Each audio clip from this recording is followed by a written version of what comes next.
बहनों के मान सम्मान के लिए, किसानों के सम्मान के लिए हमारी सरकार विकास के लिए लगातार कृत संकल्पित होकर आगे बढ़ती रहेगी। मुझे इस बात की प्रसन्नता है, बीता वर्ष उद्योग और रोजगार वर्ष के नाते से हमने मनाया और यह वर्ष किसान कल्याण वर्ष के नाते से मना रहा है। किसानों की बेहतरी के लिए, किसानों के लिए किसान सम्मान निधि उनके खाते में, किस किस के खाते में आती है हाथ खड़े करके बताओ। किसान सम्मान निधि कोई बीचवान नहीं, एक बटन दबाए सीधा आपके खाते में आ जाए। लाडली बहना हाथ खड़ा करो जिन जिनके लाडली बहनाओं के हाथ में पैसा आता। आप बताओ, इतनी बड़ी संख्या में लाडली बहना, मैं आपको भी प्रणाम करता हूं, आपका भी अभिनंदन करता हूं। हमारी सरकार के माध्यम से 60,000 करोड़ की लगभग 3 साल हो रहे हैं। ये कांग्रेसी सुन ले कान खोलकर, तुमने तो एक कौड़ी नहीं दी और बहनों के लिए हर महीने रक्षाबंधन बनाते हुए लाडली बहना राशि बहनों के खाते में देते हैं। यह हमारा बहनों के प्रति समर्पण है। और ये बेईमान कांग्रेसी कहते हैं कि ये बहनों के पास पैसा पहुंचाते हो तो ये दारू पी जाती है। अरे डूब मरो शर्म से कांग्रेसियों, तुम्हारा चरित्र ऐसा है, तुम तो माता बहनों की इज्जत नहीं करते हो। लेकिन हमारी संस्कृति और कांग्रेस इसीलिए अपने कर्मों की सजा भुगत रही है। पूरे देश से धीरे धीरे कर करके अपने आप अपने कर्मों से मर रहे हैं। वो पप्पू और पप्पू के चलाने वाले चप्पू सब एक लाइन में।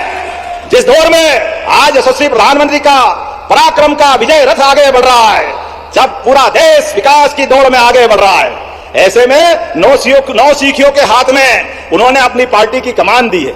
अब वो नौसिखिए गाड़ी आगे चलाने के बजाय पीछे ठोके तो हम भी क्या करें। वो अपने कर्मों की जाने, उनको जैसे चलाना है वो चलाए, हमारी कोई लड़ाई नहीं। लेकिन विकास के मामले में आप अंदाज लगा लो, कभी कोई कांग्रेसी आपके दरवाजे आए, आप उससे पूछना 1956 में मध्य प्रदेश बना और 56 से लेकर 2002-3 तक लगभग 55 साल कांग्रेस की सरकार रही, लेकिन सिंचाई का रकबा केवल 7.5 लाख हेक्टेयर था।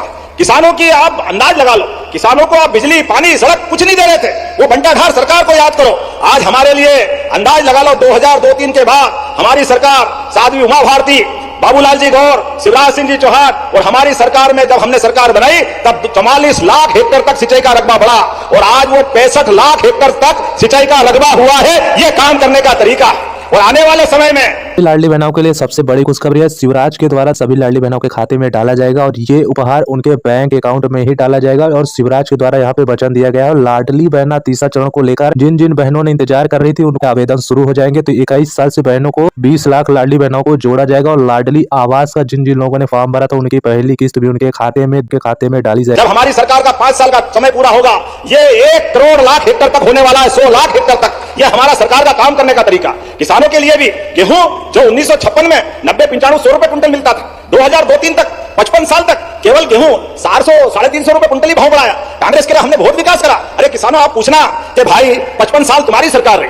लेकिन किसान को उनकी गेहूं का दाम क्यों नहीं मिला? मुझे गर्व है 2002-3 में जो 400-450 रुपए कुंटल गेहूं मिलने वाला, हमारी सरकार ने इस साल 2625 रुपए कुंटल खरीदा। जोरदार ताली बजाओ। ये अपना काम करने का तरीका है। एमएसपी के आधार पर, न्यूनतम समर्थन मूल्य की गारंटी के आधार पर, अगर मंडी में भाव नहीं मिले तो सोयाबीन का भावांतर अगर किसी ने दिया है तो हमारी सरकार ने दिया। जोरदार अभिनंदन करें सोयाबीन के लिए भी। 1 एकड़ के सभी क्षेत्रों में, किसी क्षेत्र में कमी नहीं। एक तरफ हम अपने फसल के दाम को मंडियों के उत्पादन के आधार पर वहां की सब प्रकार की सुविधाओं को बढ़ाते जा रहे हैं। दूसरी तरफ सड़क, बिजली, पानी। आने वाले समय में बरसात के बाद अब आपको रात में बिजली नहीं मिलेगी पानी फेरने के लिए, दिन में बिजली मिलेगी। दिन में ये हमारा अपना काम करने का तरीका है। किसानों के लिए ऐसे एक नहीं बहुत सारी बातें मैं बता सकता हूं, लेकिन सच में आज तो बहुत सारी सौगात महिदपुर को मिल रही है। चुनाव के बाद राजनीतिक रूप से लोकार्पण भूमि पूजन में, यद्यपि मैं डोंगला में तो आया था, लेकिन एक कसक बाकी थी, महिदपुर सिटी में नहीं आया। महिदपुर के लोगों के बीच लोकार्पण भूमि पूजन करने के लिए आज बाबा महाकाल के आशीर्वाद से 19 कार्यों का लोकार्पण और 207.57 लाख 207 करोड़ 57 लाख की लागत से लोकार्पण कर रहे हैं। जोरदार अभिनंदन करें। ये हमारे काम करने का तरीका। 8 करोड़ 45 लाख की लागत से उप स्वास्थ्य केंद्र भवनों का लोकार्पण कर रहे हैं। आक्या लिंबा, पिपलिया धूमा, गोगा खेड़ा, भादवा, डूंगर खेड़ा, बरखेड़ा बुजुर्ग, मकला, चितावत, भावला सालिया, लसुलियायान, हाटा, नागपुरारिया, नलखेड़ा, सक्करखेड़ी। जोरदार ताली बजाकर अभिनंदन करें आज के ये हॉस्पिटलों के काम के लिए। युवाओं के लिए भी कॉलेज का भवन लोकार्पण कर रहे हैं। शिक्षा के बलबूते पर भगवान कृष्ण अपने जीवन में श्री कृष्ण की यात्रा पूरी करते हुए मध्य प्रदेश आए। ऐसे में 4 करोड़ 35 लाख की लागत से नए भवन का लोकार्पण। जोरदार ताली बजाएं। लगभग ये बड़े पैमाने पर युवाओं को सौगात मिल रही। कन्या हायर सेकेंडरी स्कूल सेमलिया, शासकीय कन्या higher secondary school Mahidpur road, शासकीय हायर सेकेंडरी स्कूल कुंडीखेड़ा में 4 करोड़ 44 लाख की लागत से जोरदार ताली बजाओ। अपनी बेटियों के लिए भी ये स्कूल का लोकार्पण हम कर रहे हैं।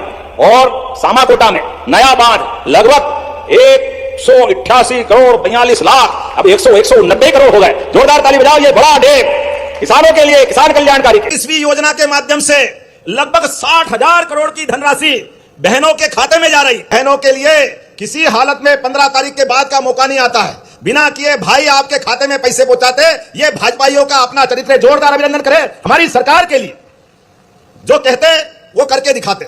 बहनों के जीवन में अगर हाथ में पैसा आता है तो बहनें कोई बोलने की जरूरत नहीं, बहनें एक एक पैसे का सदुपयोग करते हुए पूरे परिवार की चिंता करती है। कई बार तो ऐसा लगता है हमको भी कि बहनें अपने पे अत्याचार कर रही है। खुद अगर बीमार है तो भी खुद के ऊपर पैसा नहीं खर्च करती। छोटे बच्चों को, बड़ों को, बूढ़ों को, पति को, भाई को, जिसको जरूरत हो उसके पास से अपना सब कुछ देने के लिए तैयार रहती। सिंगल क्लिक के माध्यम से ये तीसरे साल में योजना प्रवेश कर रही। जोरदार अभिनंदन करें। तीसरे साल में रक्षाबंधन साल में एक बार आता है, भाई दूज, भैया दूज भी दिवाली के आसपास आती है, लेकिन यह हमारी पार्टी का और आपका प्रेम का संबंध है। यह बहनों का अपना समर्पण है, उनके अपने मन का त्याग है। मैं आज वास्तव में अपने मन से, लेकिन इतना कष्ट होता है जब ये कांग्रेस के प्रदेश अध्यक्ष बेशर्मी से बोलते हैं ये लाडली बहनों को पैसा मत दो, ये दारू पी जाती है, ये शराब पी जाती है। शर्म आना चाहिए कांग्रेसियों, ये लाडली बहनों के प्रति तुम्हारी भावना है। बहनों याद रखना, गठान बांध के आप भी ये बोलना चाहे जितना बोले, जिस दिन आपका मौका आए, आपके पास लोकतंत्र में सबसे बड़ी ताकत बटन दबाना और कांग्रेस को ठिकाने लगाना, इस बात की आवश्यकता है। क्योंकि कांग्रेसियों ने सदैव बहनों का अपमान किया है। कांग्रेस का अतीत इतना खराब रहा है। अभी अभी राज्यसभा की बधाई दे रहे थे मेरे बीच राहुल भाई। अब आप बताओ कांग्रेसी कितना झूठ बोलते हैं, कैसी चालाकी करते हैं। तेलंगाना में कांग्रेस की सरकार, आप कांग्रेस की सरकार तेलंगाना में एक कांग्रेस की नेत्री वो आरोप लगाती है कांग्रेस के नेता के ऊपर कि मेरे साथ दुष्कर्म हुआ। आप बताओ किसी बहन के साथ अन्याय होगा और अन्याय होने के बाद वो थाने जाती है, उसकी रिपोर्ट नहीं लिखते हैं। क्यों? क्योंकि कांग्रेस की सरकार, कांग्रेस के नेता पे आरोप लगे तो कैसे रिपोर्ट लिखेंगे। ये है कांग्रेस की संस्कृति। वो अपनी एप्लीकेशन लेके सब दूर घूमती है। ये कांग्रेस की प्रभारी के पास भी जाती है कि बहन आप तो प्रभारी हो, आप मदद कर दो ताकि मेरी अपनी आफत में मैं उस न्याय के लिए लड़ रही हूं। लेकिन मीनाक्षी नटराजन वो वहां की प्रभारी होने के बाद भी उसकी मदद नहीं करती है। वो जब सब तरफ से थक जाती है तो वकील के पास जाती है। अधूरी दोगे तो चुनाव अधिकारी तो निरस्त करेगा ही करेगा। ऐसे में चुनाव अधिकारी ने फॉर्म निरस्त करा। फिर उनने कहा कि अभी आपका पक्ष सुनने के लिए 3 घंटे का समय देता हूं। दोबारा बुला करके सुनने का मौका दिया। उसके बाद भी वो बेचारी बेबस के अधिकार की आवाज इनको समझ में नहीं आती है। मैं इस बात को जवाबदारी से कह रहा हूं, लाडली बहनाओं, मैं अतीत के बहुत सारे ऐसे इतिहास बता सकता हूं। कांग्रेस का समय जब भी आया, कांग्रेस ने माता बहनों का सदैव अपमान किया, उनको सदैव लज्जित किया है। ऐसे में जब हम अपनी बहन की लड़ाई को लेकर के लाडली बहनाओं की राशि देने आए तो आपको यह अतीत का काला पृष्ठ भी याद रखना पड़ेगा। जब फार्म निरस्त हो गया तो बजाय हाईकोर्ट जाने के चुनाव आयोग के पास गए। अब चुनाव आयोग क्या करेंगे? जब मालूम है कि चुनाव आयोग कुछ नहीं कर सकता तो झूठी लड़ाई लड़ते हैं। सुप्रीम कोर्ट गए। अरे चुनाव की प्रक्रिया चल रही है, चलते चुनाव में सुप्रीम कोर्ट कुछ नहीं करता है। अगर लड़ना है तो हाईकोर्ट जाओ। लेकिन ये कांग्रेसी जान करके उल्टे काम करते हैं। चलो कोई बात नहीं, आज देवरी में आया हूं तो बहनों के माध्यम से जो बड़ी सौगात मिल रही है, मैं बहनों को बधाई देता हूं। आज अपने बीच जिस प्रकार का समय चला है, मुझे इस बात का संतोष है। बोलने के लिए मैं बहुत देर तक तो बोल सकता हूं, लेकिन फिर भी लगभग 200 करोड़ के भूमि पूजन लोकार्पण यहां देवरी में हो रहा। जोरदार ताली बजाए। 200 करोड़ से ज्यादा के जितने काम आपने खुलवाए सबके भूमि पूजन लोकार्पण हो रहा है। लेकिन फिर भी अभी और बात बाकी रह गई। अब यार विधायक जी ने, सांसद जी ने और भी कुछ मांगा है। कोई बात नहीं, सागर वालों के लिए जो चाहे हमारी सरकार तैयार है। आप ताली बजा के बताना इनने मांग मानी है, और इस मांग को पूरा अगर करना है तो आपकी तालियों पर निर्भर करेगा। मैं मंजूर करने की घोषणा करूंगा। आपने कहा केसली में सांदीपनि विद्यालय सेकंड फेज में तुरंत प्रारंभ करना चाहिए क्या? तो मैं सांदीपनि विद्यालय तुरंत चालू करने के लिए भूमि पूजन करने की यहीं से घोषणा करता हूं। आपने कहा शासकीय हाई स्कूल चिरचिटा सुखजू में हायर सेकेंडरी स्कूल का उन्नयन करना चाहिए क्या? ताली कम बज रही है, करना चाहिए क्या? तो मैं उन्नयन करने की घोषणा करता हूं। अरे बच्चे पढ़े लिखे आगे बढ़ेंगे, उसमें क्या गलत बात है?